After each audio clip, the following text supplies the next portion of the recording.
Hello everybody, it is Badger Wild and we are back with a Space Engineers ship review video, this time reviewing one of y'all's ships. Someone dropped this, I believe in the Discord they dropped it, and it was so cool I had to get more information on it. So anyway, before we get started though, be sure to like, comment, and subscribe. Ultimately it helps out the channel. It puts it before more people, and also share it because you might know some people who like these types of videos just like you do, and we could make their day as well. Anywho, without further ado, let's get started now.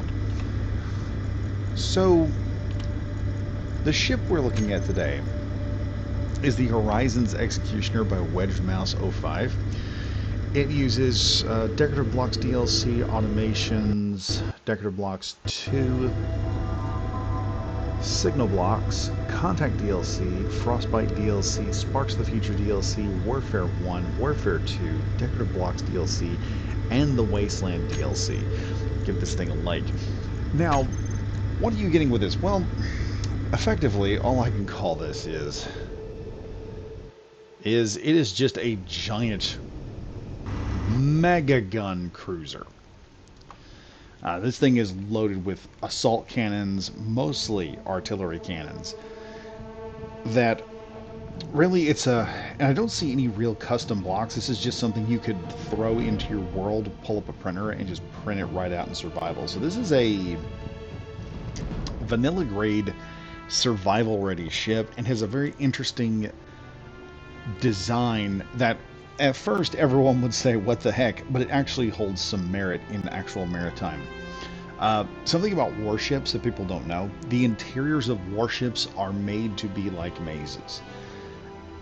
Every warship's interior is usually different. It follows some design principles, but how to get to each one of the areas of the ship is always different per ships, and this is to prevent other nations from knowing how to effectively assault the vessel.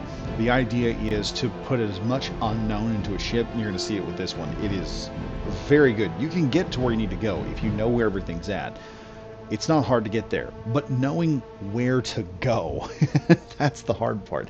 And wedgemouse does a very good job of this. It's something that if you were to take this into a PvP server, and some Hydro man decides he's going to attack the ship, he's going to have a very hard time getting to you and your boys, and you're going to have a good time defending the ship because you've got plenty of options. But let's hop up here and move around this bad boy. Now, looking at this, we have about 4 artillery turrets on the top here, as well as about 5 assault cannon turrets on top as well. We have an assault cannon turret, 2 Gatling turrets that are stationed offside to provide as much cover fire as possible. These are all on the sides. And then at the bottom here, we have interior turrets to defend these bottom areas. This thing might be atmospheric capable. I'm not sure, but wedgemouse, if you could get in the comment section and tell us whether this thing is atmospheric, that'd be awesome. We do see some spaced armor sections here, giving it some extra protection from missiles or rockets, I suppose. But a very interesting design and a very good layout. You can see that wedgemouse is doing the thing where you're supposed to use 3 shapes minimum. It is more of a squared design. Our thruster components are wrapped in rounded blocks, and we have more wedge. We have the entire ship having a flow of a wedge going forward, but not too much of a wedge. It has this large sort of brute force look that you want with a ship that's supposed to go in there guns blazing. You believe you can just punch. It feels like you could hit an asteroid with this thing and crack the asteroid. Okay. Getting into this thing is also pretty cool as well. You come up to the top here, and we have a downward point that goes into the deck work, and we are ultimately inside. It also has a nice thruster pack in the back with like 3 main thrusters. I'll show that off in a minute. But here we are in the main lobby area, and this is how you get to everything, but you've got to know where to go. Back here in the back is where you get to where you can get to the bridge, as well as an auxiliary engineering area. To get to engineering, you can go either this direction here, and I think that's where we'll go first. We'll head to this portion of engineering. We're just going to head down here and go right. down here. I don't believe this is actually engineering. This is more of crew quarters and stuff of that nature. So we got some crew quarters going on down here, which is nice. And we'll explore everything on this level. We have what I think is the auxiliary. I want to say this might be the auxiliary command deck. Sort of like in the Starship Enterprise, they have these auxiliary command decks. We're not going to go down there just yet because we still got stuff to explore in this area. But going back here to this one, we have a toilet. And that's all the exploration we're going to do there. I didn't see that door at first, so well, there we go. Heading this way, we'll now head down this particular area. Drop down. Make sure we're not missing anything. And we'll continue on into what is ultimately engineering. Now this is interesting because if you didn't know this is where engineering was, and that was how to get to engineering, most people just run right through and go straight to the back. They wouldn't know what was going on, run right into enemy forces. Now this is where wedgemouse comes up with a great idea here that I think is just awesome. You have engineering in here. You have 2 jump drives. You've got a lot of your gyros and stuff. You can lock this door. I believe there's also a lockdown function in which you can shut down the doors and force people to fight through it. I'll see how that works. You also, this is pretty cool.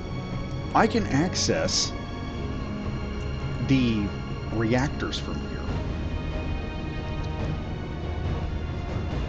From the back. This is actually a really cool idea, having these reactors forward like this. I've been trying to come up with a way to use small reactors. More jump drives. So this thing has probably got, like, I'm going to say 6 jump drives, it looks like, just from where I'm standing. So we're looking at 6 jump drives. We're looking at a god-awful range that this thing can jump and catch you at. But here's the interesting part. Say you are being attacked from this position, or you have engineering being attacked from this position. You have 2 ways in and out of engineering. You can go here, go up the ladder and attack from the other side, or if you're being attacked from here, you can have guys flood in from this direction and attack. You can circumvent the enemy as you're fighting them. But going forward, you head down here into the main battery area, which is just an awesome looking battery zone, making it look like some really cool stuff. As you can see here, we've got some nice looking batteries just all set up. And it makes them look like they're all clean and pristine. Now, we have these other doors here that will lock that in place. So even if you get in, you'll have to fight through those doors. We'll head up here to this ladder as we're going up.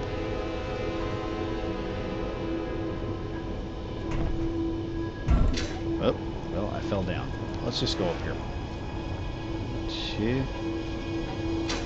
We'll just fly up. So here we are in a secondary room. Now, the way you're coming into this is you go up through these little panel areas. This is why I say this is interesting, because now you come out into this room here, and boom, we're in the main area where we were before. This is the door we went in. This is the main area. So if someone's coming in, they're attacking, they're like, okay, we're trying to cut through these doors down here to get in there. You have ways for engineering to circumvent and get here very quickly. They can be watching these doors here, and all of a sudden people start popping out of these rooms. Or they can be watching this room, watching this hallway, and suddenly people start popping out. It's just a very interesting way of keeping the enemy on their toes while they're trying to take your ship. Going over to here, we're going to open up these back 2 doors here, and you have more gyroscope access. Very cool, very important to be able to access your systems and whatnot. So going back up here, we're going to go through and we're going to hit this area and go up. And this is a nice, interesting stairwell where you can put up a good amount of fire. It's a very narrow doorway. As soon as that door goes down, you just start opening fire onto it and lighting them up. And they wouldn't know you were here. You can hide behind this stairwell and just start shooting if you want. They'll have to fight their way up the stairwell. Plenty of areas for your guys to shoot from. You got all these nice little pockets here where guys can be holed up and be very hard to spot, especially if they're wearing armor like mine where it's really white. You just kind of blend in naturally. Popping in here, we have access to another room. This is where the H2O2 generators are located. We also have main power, which is these main generators. Awesome in this little cubby area. It'd be great for a hydrogen-powered ship to have something like this. We also have a spare battery in the back, just in case we need that extra power and our main battery area goes down. Continuing on, we'll head up here to the main bridge. So we have this whole area up here. We have lockdown turrets on and off and close all doors. So look at this. I can close down all the doors. Let's do lockdown mode. Lockdown activated. Oh, it doesn't stop the doors. Well, I guess it would lock down all the systems, so the ship wouldn't be moved, wouldn't do a whole lot of else. We'll turn down lockdown mode. Hop in here and see what we got. So we have access to a whole lot of things here on this particular one. Let's see if they're mirrored. Not so. That would probably be our main engineering area. We have 2 is locked and unlocked. Is switch lock for the landing pads. 3 is switch lock for the connector. 4 is the jump drive. 6 is the ion thrusters. Turn them on and off. 7 is the recharge for the main batteries. 8 turns off hydrogen thrusters. 9, I believe, is a refill of the tanks, and that's about it. So here's what we could do. We could try and attempt a jump here. Let's see, what do we... Holy crap. So, distance to proximate to the proximity of coordinates 4,393.18 kilometers on a blind jump. That's insane. We're not going to do that because there's really no point to. But let's hop out here. You can see the back thrusters here on the Horizon's execution. She's got about 6 main hydrogen thrusters as well as 6 hydrogen thrusters underneath. So this thing can probably pull off a few of the lazy loop maneuvers. It can just keep the punishment on while dodging a vast majority of fire. What I'd like to do, see how fast she can move. And she's quick. I'm not sure what you would classify this ship as. It's either a destroyer or as a cruiser or what. It's not a bad ship. It flies really good. It kind of feels like it flies good in the destroyer category. As you see here, we've got our thrusters going. It slows down a lot harder than it speeds up. It's designed to get in and out of problems. Another thing that wedgemouse, I believe that's the right name. I believe wedgemouse is the correct one. I think that's what I said a minute ago.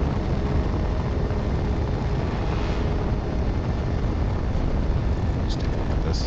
Right, yes, wedged mouse. It's just sometimes I do people's names and then it hits later on. My brain says, "Are you sure that's correct?" And it messes with me. Sorry about that, man. But anyway, this is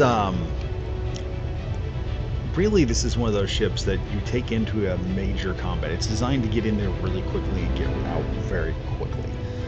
You've got the thrusting power to get in, turn your ship. It can turn really good. It's got the artillery to hammer it. I'm saying this is probably, depending on the armor that it's made of, is probably a destroyer is what I would classify it as. Despite the fact that it has a massive chunk of thrusters in the back.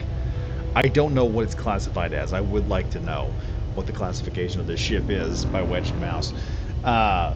Anyway, man, great. But it is an awesome ship, man. It is just great. The size of this thing and the proportion of it. Like I said, it looks like you could take this thing and run it right through a Factorum warship and just crack it in half. I mean, it looks like it could really hurt something. It has that beefy... It's kind of like how some people can draw metal on a piece of paper and make it look really heavy. You just feel the weight of this thing as it's barreling through a battlefield, just ripping and tearing as it goes. Anyway, folks, hope you guys enjoyed the Horizons execution as much as I did. And I hope you guys learned a few things and got some ship design ideas. And as always, I am Badger Wild saying stay safe, stay frosty. And I'll see you guys in the next video. Goodbye for now.